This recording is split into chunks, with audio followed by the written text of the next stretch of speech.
مجدد الفسانی رحمہ اللہ تعالی، اکبر جلال الدین اکبر کا نام سنا ہوگا آپ نے. آج سے تقریباً 500 سال پہلے ہم چلے جاتے ہیں. نام سنا ہے جلال الدین اکبر؟ اکبر بادشاہ کے نام سے ہندوستان، جس میں بنگلہ دیش بھی تھا، جس میں پاکستان بھی تھا، برما بھی تھا، اس پورے ایریے پر حکومت کس کی تھی؟ شہنشاہ جلال الدین اکبر کی. تقریباً 48 یا 50 سال حکومت کی ہے. اتنا طاقتور ترین بادشاہ.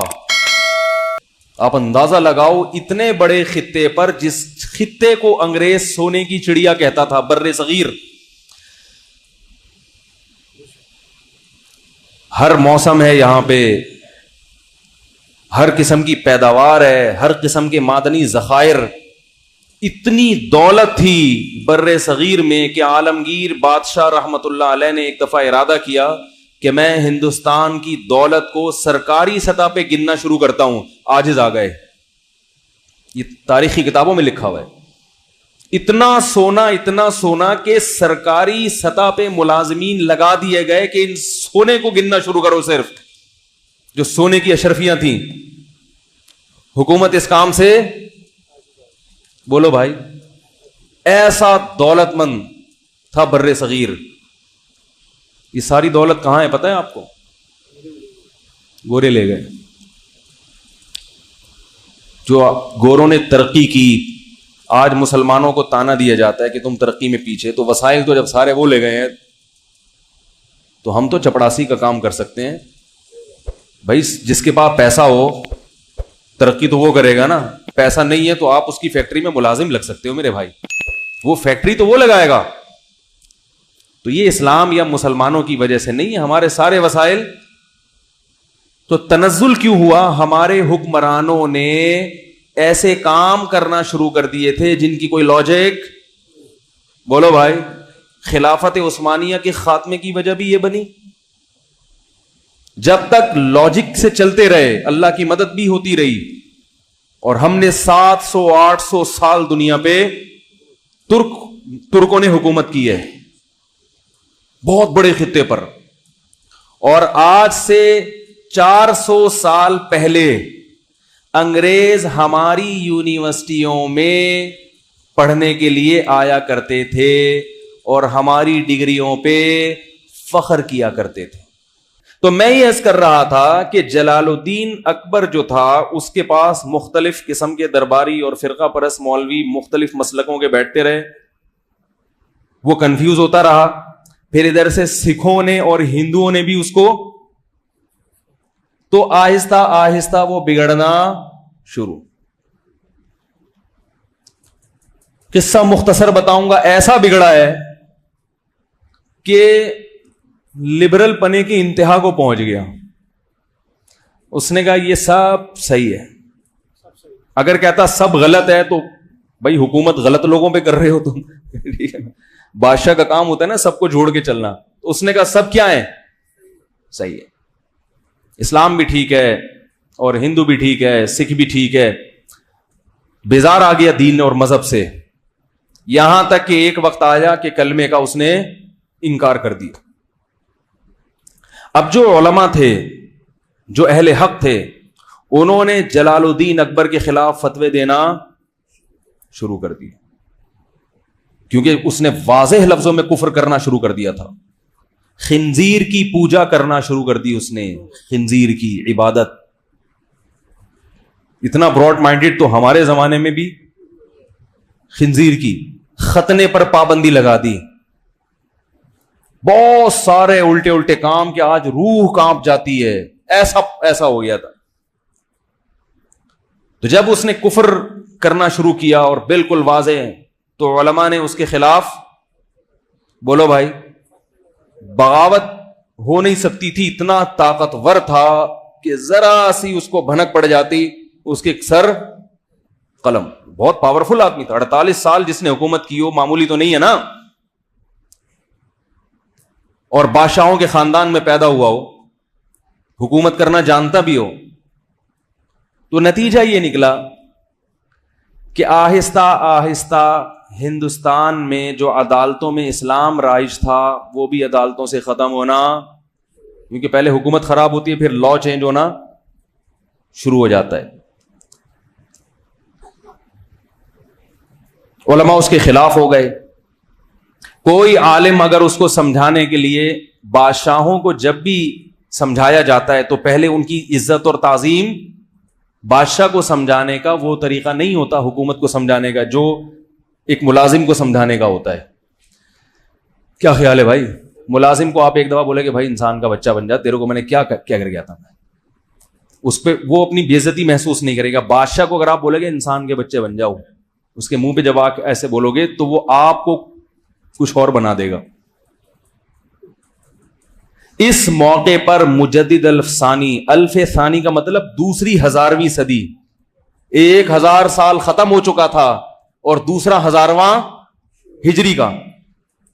حدیث میں آتا ہے نا، اللہ تعالیٰ ہر صدی کے شروع میں کسی ایسے مجدد کو بھیجے گا جو دین کی تجدید کرے گا. یہ صحرا مجدد الف ثانی رحمۃ اللہ علیہ کے سر جاتا ہے، اور اتفاق سے وہ بھی حنفی تھے. میں پھر بھی کہہ رہا ہوں، میرا مقصد اس کو ہائی لائٹ کرنے سے آپ کو حنفی بنانا نہیں ہے، احناف کا بغض آپ کے دلوں سے نکالنا ہے کہ یہ کارنامہ بھی کسی حنفی کے کھاتے میں گیا ہے، ورنہ ہندوستان میں اسلام تہز نہز ہو گیا تھا. یہ وقت کے بہت بڑے عالم تھے اور تصوف میں بھی انتہا کو پہنچے ہوئے تھے. تصوف کا تذکرہ بھی اس لیے کر رہا ہوں تاکہ تصوف کا بغض جو آپ کے دلوں میں بھرا ہوا ہے نا وہ بھی نکالوں. صوفیوں کی 2 قسمیں ہیں، ایک بدعتی اور ایک قرآن و سنت کے پابند. آپ تصوف کا سرے سے ہی انکار کر دو، یہ غلط ہے، یہ غلو ہے، یہ مبالغہ ہے. دین کی خدمت میں، دین کو بچانے میں جہاں مجاہدین کا بہت بڑا کردار ہے، صوفیاء کرام کا کردار بھی کسی سے کم نہیں ہے. اور جہاد میں بھی صوفیہ کا بہت بڑا کردار ہے. اکثر بڑے بڑے جو اسلامی تاریخ میں ہیروز گزرے ہیں وہ کسی بزرگ سے ان کا باقاعدہ اصلاحی تعلق تھا اور کسی کی صحبت میں رہ کے انہوں نے اللہ اللہ کرنا سیکھا تھا. جب تک اللہ کے عشق کی چنگاری بزرگوں کی صحبت میں رہ کے دل میں نہیں لگتی، اس وقت تک اتنے بڑے کارنامے انجام دینا انسان کے لیے بہت مشکل ہے. خشک علم جو ہے نا، خشک علم، یہ انسان سے کوئی بڑا کام نہیں کرواتا. تو مجدد الف ثانی رحمت اللہ علیہ نے پورے بر صغیر کا سفر کیا اور اس کا ارادہ کیا کہ اکبر بادشاہ کا قرب حاصل کر کے، محبت کے ساتھ اس کی تعظیم کر کے، بہت آرام سے، امن اور شانتی کے ساتھ اس کو رام کرنے کی، بولو بھائی، کوشش.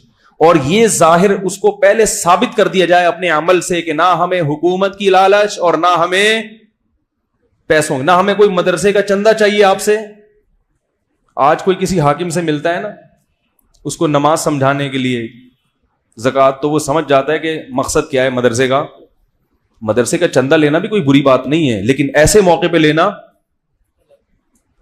مجھے ایک صاحب کہنے لگے، وہ کیا بیان ہوا تھا میرا زبردست، تو انہوں نے کہا اب آپ ایک چندے کا بھی اعلان کریں. میں نے کہا اگر میں نے ابھی کوئی بھی کام ہو، چاہے غریبوں کے لیے چندہ کیوں نہ ہو، میں نے ابھی اعلان کیا تو لوگ بولیں گے مولوی صاحب چورن بیچنے آئے تھے. کیا بیچنے آئے تھے؟ چورن بیچ. پہلے نماز، روزہ، زکوٰۃ، ہاں بھائی وہ مسئلہ یہ کہ وہ شاباش جیبیں خالی کرو. تو ہر چیز کا ایک موقع ہوتا ہے، چندے کے خلاف نہیں ہے. چندہ نبی صلی اللہ علیہ وسلم نے بھی کیا ہے مگر استغنا کے ساتھ ہو. تو مجدد الف ثانی رحمت اللہ علیہ نے جلال الدین اکبر کے قریب میں ایسے علماء جو وہاں تک پہنچ سکتے تھے ان کو تیار کیا کہ تم جاؤ اور بادشاہ کا دربار جو منافق مولویوں سے بھرا ہوا ہے اس دربار میں داخل ہونے کی کوشش کرو اور کسی طرح بادشاہ کو یہ باور کراؤ کہ ہم تمہارے خیر خواہ ہیں، نہ ہم تمہارے خلاف بغاوت چاہتے ہیں، نہ ہم تمہاری حکومت کا تختہ الٹنا چاہتے ہیں.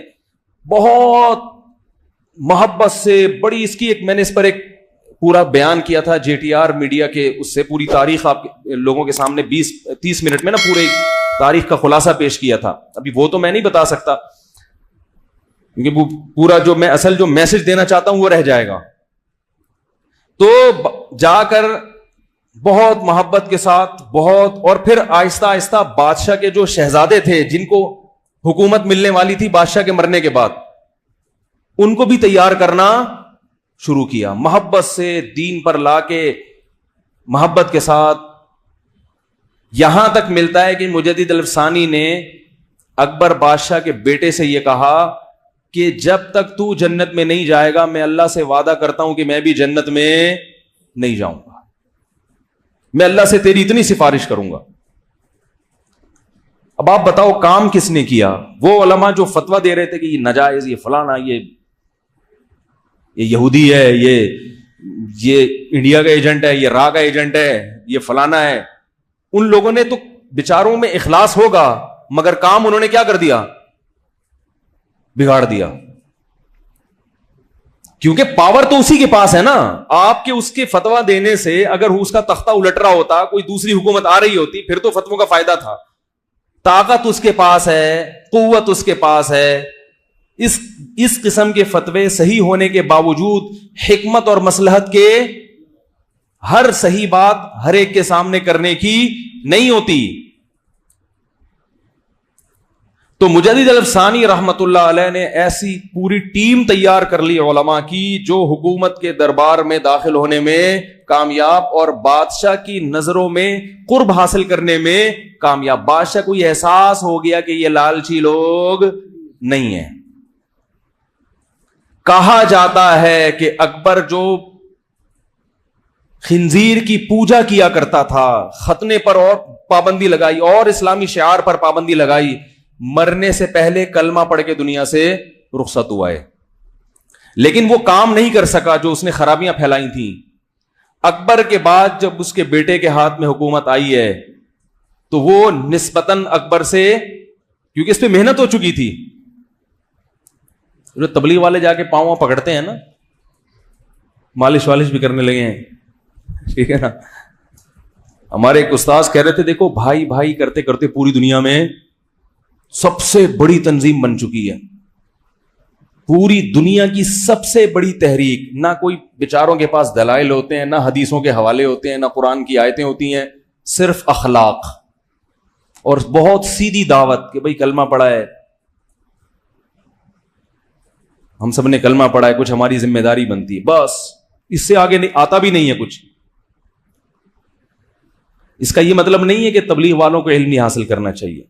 میں تبلیغ والوں سے میں کہتا ہوں، میں کیا بڑے علماء کہتے ہیں کہ یہ کام بھی کرتے رہو، لیکن ساتھ ساتھ ٹھیک ہے اخلاق سے آپ پوری دنیا میں پھیل تو گئے ہو مگر صرف اخلاق کافی نہیں ہے، علم بھی ضروری ہے. خود تبلیغ کے اکابر کہتے ہیں کہ علماء سے علم بھی سیکھتے رہو. صحیح تبلیغ میں کامل لوگ وہ ہوتے ہیں جو تبلیغ میں وقت لگانے کے ساتھ کسی شیخ و مرشد سے یا کسی عالم سے تعلق بھی قائم رکھے. ایسا عالم جو علم میں مضبوط ہو. علم کے بغیر انسان گمراہی کی طرف چلا جاتا ہے، چاہے کتنا ہی مخلص کیوں نہ ہو. تاریخ میں بڑے بڑے مخلصین ہیں جو گمراہ ہوئے ہیں. تو بالآخر اکبر کی اولاد میں عالمگیر بادشاہ پیدا ہوئے، اور وہ مجدد الفسانی رحمت اللہ علیہ جو ٹیم تیار کر کے دنیا سے جا چکے تھے. حضرت مجدد الفسانی کا تو انتقال ہو چکا تھا، لیکن عالمگیر بادشاہ پیدا ہوئے، وہ مجدد الفسانی کی محنتوں کا نتیجہ تھے. اور عالمگیر بادشاہ رحمت اللہ علیہ یہ وہ ہندوستان کی تاریخ میں بادشاہ ہیں جس کی انگریز بھی آج ایمانداری کی تعریف. انہوں نے بیت المال سے تنخواہ لینا بند، ٹوپیاں سی کے اپنا پیٹ پالا کرتے تھے، قرآن کی کتابت کر کے اپنا پیٹ. ارے اتنا طاقتور بادشاہ جنہوں نے عالمگیر رحمت اللہ علیہ نا وہ گننا شروع کیے خزانے، عاجز آ گئے. اتنا پاورفل بادشاہ، اور گھر کا چولہا کیسے جلتا ہے؟ بولو بھائی، یہ کس کی محنت تھی؟ مجدد الفسانی رحمت اللہ علیہ کی محنت تھی یہ. کیوں؟ انہوں نے لاجک کو دیکھا، اسباب کو دیکھا. بھائی ایک بادشاہ اس سے لڑ کے کام نہیں بنے گا، اس کو محبت کے ساتھ. تو یہ مولویوں سے بیزار ہو گیا نا، لالچی مولویوں سے. اس کے سامنے پہلے یہ ثابت کر کے دکھاؤ کہ ہماری نظر نہ حکومت پہ ہے اور نہ تمہاری جیب پہ.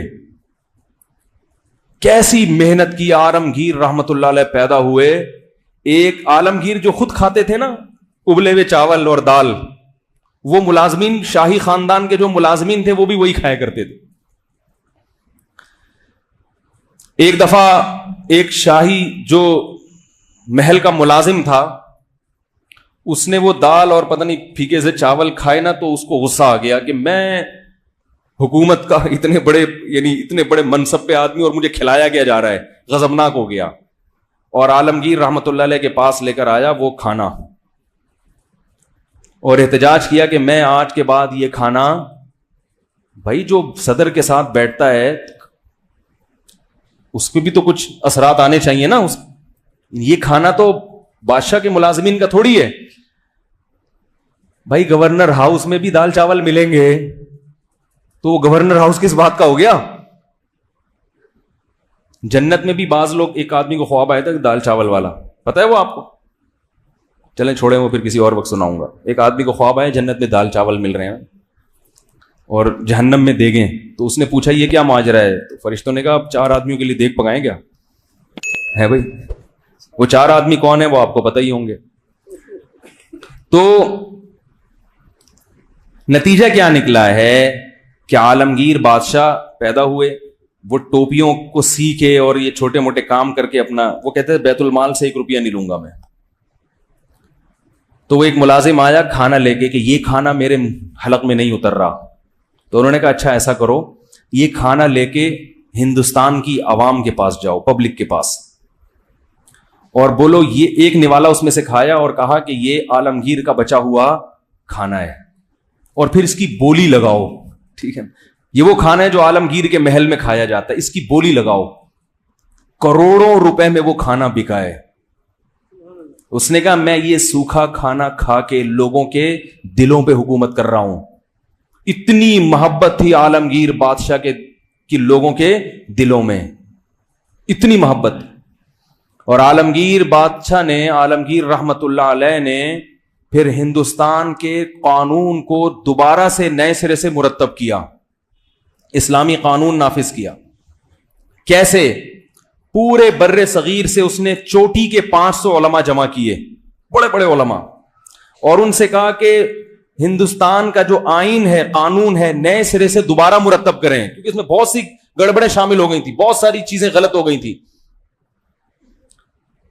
500 علماء نے کئی مہینے کی محنت کے بعد ایک قانون تیار کیا جس کو فتاوی عالمگیریہ کہا جاتا ہے, جس پہ آج آپ کو فیس بک اور واٹس ایپ پہ جس کے خلاف پوسٹیں صبح شام بولو بھائی ملیں گی. یہ 400-300 سال ہندوستان کا قانون رہا ہے. 500 علماء کے اتفاق سے ایک فتاوی تیار کیے گئے, وہ لا کی شکل میں ہندوستان کی عدالتوں میں بولو نا بھائی نافذ کر دیا گیا. آج بھی مدارس میں فتاوی عالمگیریہ پڑھایا جاتا ہے اس کے, کیونکہ وہ قرآن و سنت کے مطابق, اور چونکہ صدیوں سے فقہ حنفی رائج تھا لہذا اس میں اصل کس کو بنایا گیا؟ فقہ حنفی کو. پورے بر صغیر میں انہوں نے نافذ کر دیا. اور فرقواریت اور اختلافات بولو بھائی ختم. شیعوں کو اجازت دی کہ آپ امام بارگاہ میں جا سکتے ہو, جس کا جو مذہب ہے اس کو کوئی زبردستی نہیں ہے. لیکن لا کیا ہوگا؟ لا تو ایک ہی ہوتا ہے نا. لا یہ تھوڑی ہوتا ہے ان کے لیے الگ عدالت ہو, ان کے لیے الگ عدالت ہو, اس کے لیے الگ عدالت ہو, وہ الگ فرقے کا ہے اس کے لیے گرین والے کی عدالت ہرے کلر کی ہوگی, وائٹ والے کی عدالت. ایسا نہیں ہوتا. اس نے 500 علماء جمع کیے, انہوں نے قانون بناؤ بھائی. تو میں آپ سے عرض کر رہا تھا, دیکھو یہ مجدد الفسانی نے جو کام کیا لاجک کے مطابق کیا نا, اور کتنا بڑا انقلاب لے آئے. آج ہم مسلمان ہیں مجدد الفسانی رحمت اللہ علیہ کی محنتوں کی وجہ سے. کیونکہ جب حکومت خراب ہوتی ہے اور حکومت ملک کو سیکولر اسٹیٹ بنا دیتی ہے تو 50 یا 100 سال کے بعد اسلام کا نام و نشان ختم ہو جاتا ہے. بچتے ہیں بہت تھوڑے سے لوگ.